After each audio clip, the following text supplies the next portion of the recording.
This next segment is designed to introduce you to the concept of a hypothesis. A hypothesis is a statement or a question that we can investigate using data. A statement or a question that we can investigate using data. In other words, a hypothesis is something that we are going to test. We want to determine whether or not there is reason to believe a hypothesis is true or false.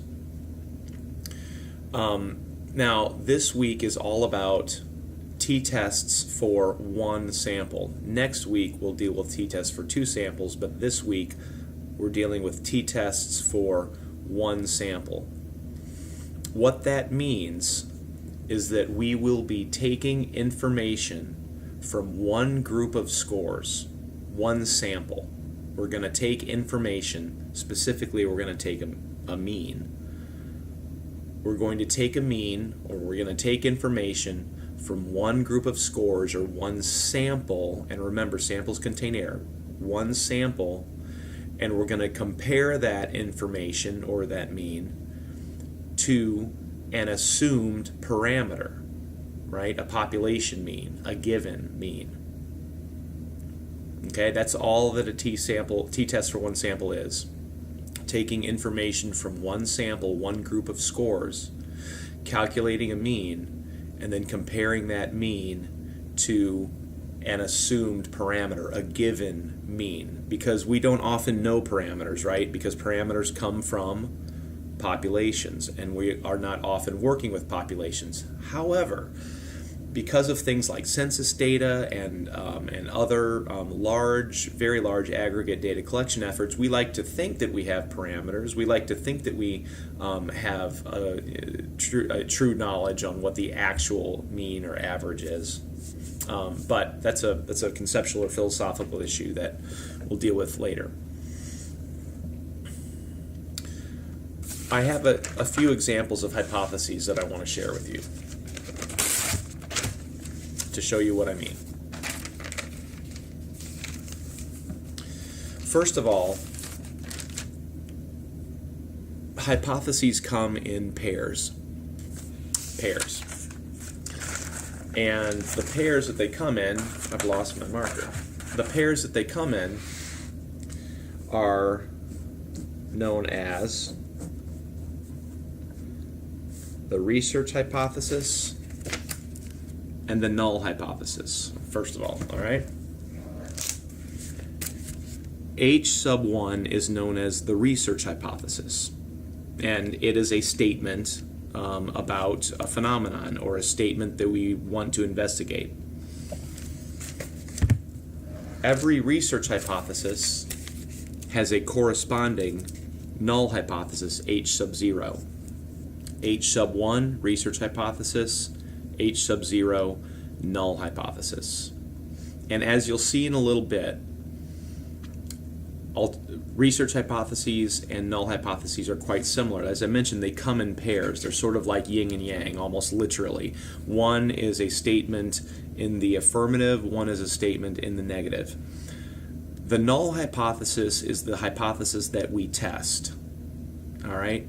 So, generally speaking, while I want you to know what the research hypothesis is, which has another name, it's also known as the alternative hypothesis, I want you to know what that is. But when it comes to making decisions, about truth, when it comes to making decisions about what we are going to choose is reasonable to believe, it's the null hypothesis that we refer to. So please make a very clear note in your mind or in your actual notes about this.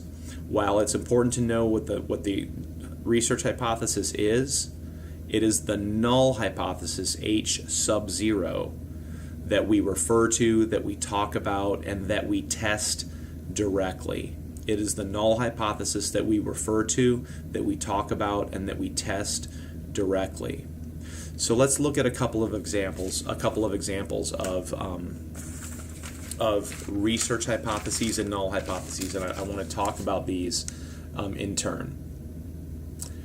Let's start with this research hypothesis H sub 1 at the top. Here's what it says. You can pause this, hopefully, and copy it down if you want.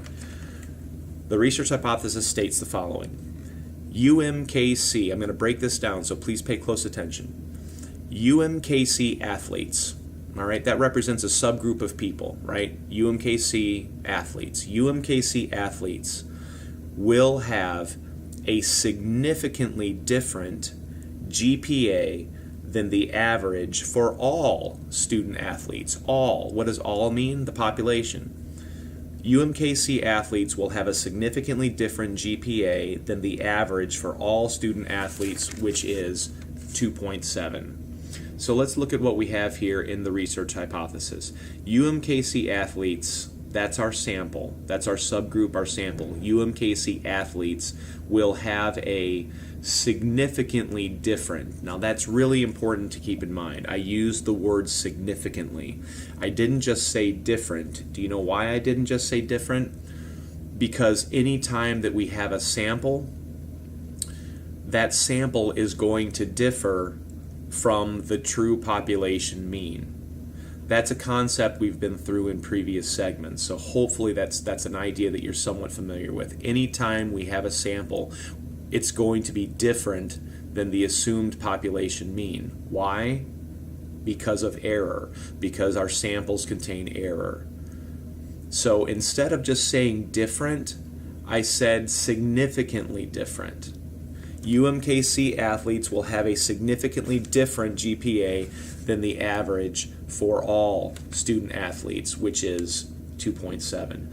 So what that hypothesis means we need to do is calculate a mean for our UMKC athlete sample and compare that mean to what we assume is the true population mean for all student athletes, 2.7. Now, that's the research hypothesis. Let's look at its alternative, the null hypothesis. It's very similar to the research hypothesis with one very important difference. UMKC athletes will have the same or equal GPA as the average for all student athletes, which is 2.7. A lot of similarities there. UMKC athletes will have the same or equal. That's saying the exact same thing. Saying that something is the same is the exact same as saying that they are equal. UMKC athletes will have the same or equal GPA as the average for all student athletes, which is 2.7. Now, another thing I want to point out about this hypothesis. What does this research hypothesis say? It says significantly different. Does it say UMKC athletes will have a higher GPA? No. Does it say UMKC athletes will have a lower GPA? No. It simply says that UMKC athletes will have a significantly different GPA. What that means, and this is a very important distinction that's going to come in later when we work with the T probability distribution. What that means is that we are open, as researchers, we are open to finding really three things. This is very, very important, so please pay attention. We are open to finding three possible outcomes. What are they? Based on this hypothesis, we are open to finding that UMKC athletes have equal GPA, the same. We are open to finding that UMKC athletes have a significantly higher GPA than the national average, and we are open to finding that UMKC athletes have a significantly lower GPA. All right, those are the three possible outcomes of this problem. So in sum, we've got a sample, UMKC athletes. We're going to compare that sample to a national average of 2.7. In addition, we are open to finding that UMKC athletes have the same GPA or have a significantly higher GPA or have a significantly lower GPA. I have a couple more examples in a follow-up clip to this as well.